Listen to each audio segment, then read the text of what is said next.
ദൈവനാമത്തിന് മഹത്വം ഉണ്ടാകട്ടെ. ഏവർക്കും വീണ്ടും വരുന്നവനായ യേശുക്രിസ്തുവിൻ്റെ നാമത്തിൽ സ്നേഹവന്ദനം. ഓരോ വർഷത്തിൻ്റെയും അവസാന മാസത്തിൽ നാം നോമ്പ് ആചരിക്കുകയും ക്രിസ്മസ് ആഘോഷിക്കുകയും ചെയ്യുന്നു.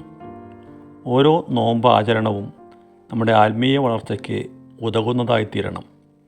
ക്രിസ്തു എന്ന തലയോളം നാം വളരണം എന്നതാണ് നമ്മെക്കുറിച്ചുള്ള ദൈവിക ഉദ്ദേശം.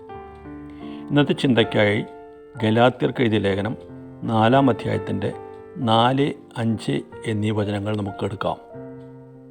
അവിടെ ഇങ്ങനെ വായിക്കുന്നു: എന്നാൽ കാലസമ്പൂർണത വന്നപ്പോൾ ദൈവം തൻ്റെ പുത്രനെ സ്ത്രീയിൽ നിന്ന് ജനിച്ചവനായി ന്യായപ്രമാണത്തിന് കീഴിൽ ജനിച്ചവനായി നിയോഗിച്ചയച്ചു.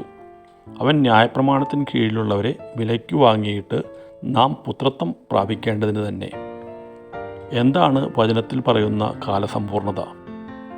ലോകത്തിൽ സാംസ്കാരിക രാഷ്ട്രീയ മണ്ഡലങ്ങളിൽ മാറ്റം വന്നു.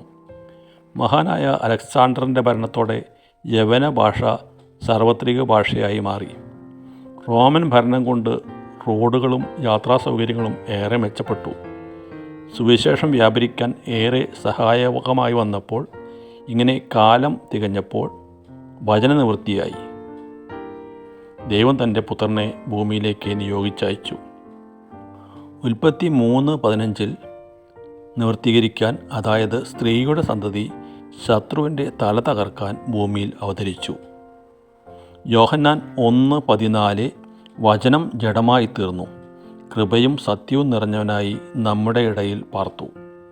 ക്രൂശിൽ ചൊരിഞ്ഞ തിരുരക്തത്താൽ ന്യായപ്രമാണത്തിന് കീഴിലുള്ളവരെ വിലയ്ക്ക് വാങ്ങുകയും നമ്മെ വീണ്ടെടുക്കുകയും ചെയ്തു. മാത്രമല്ല, നമുക്ക് പുത്രത്വം എന്ന വലിയ പദവി നൽകി. ഓരോ തിരുപ്പിറവി ആഘോഷങ്ങളിലും നാം ചിന്തിക്കേണ്ടത് നമ്മുടെ വീണ്ടെടുപ്പും നമ്മുടെ പുത്രത്വം എന്ന പദവിയുമാണ്. എബ്രായ 9:28 നാം ഇങ്ങനെയാണ് വായിക്കുന്നത്: ക്രിസ്തുവും അങ്ങനെ തന്നെ അനേകരുടെ പാപങ്ങളെ ചുമപ്പാൻ ഒരിക്കൽ അർപ്പിക്കപ്പെട്ടു.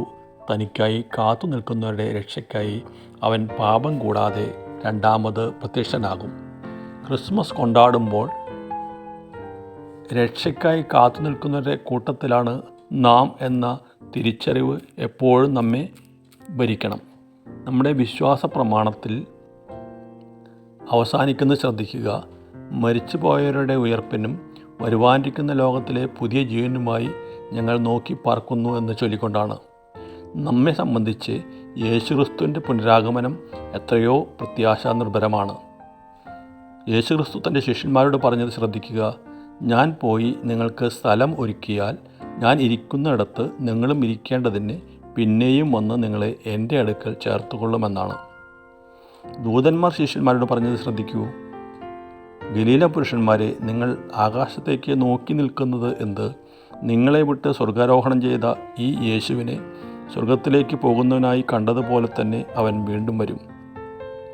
യേശുവും ദൂതന്മാരും ശിഷ്യന്മാരും പഴയ നിയമ പ്രവാചകന്മാരും പറഞ്ഞത് ഈ ലോകത്ത് നടക്കാനിരിക്കുന്ന ഏറ്റവും വലിയ സംഭവമായ യേശുക്രിസ്തുവിൻ്റെ പുനരാഗമനമാണ്. നമ്മുടെ പ്രത്യാശയും അതുതന്നെയാണ്. പൗലോസ്ലീഹ തിരുവെഴുത്തിൽ രേഖപ്പെടുത്തിയതുപോലെ ക്രിസ്തുവിൻ്റെ പുനരാഗമനത്തിനുള്ള കാലസമ്പൂർണത ശാസ്ത്ര സാങ്കേതിക രാഷ്ട്രീയ മേഖലകളിൽ ഉണ്ടായിട്ടുണ്ടോ എന്ന് തിരിച്ചറിഞ്ഞ് അതിനായി നാം ഒരുങ്ങുകയും മറ്റുള്ളവരെ ഒരുക്കുകയും ചെയ്യുന്നതിൽ നമുക്ക് വ്യാപൃതരാകാം.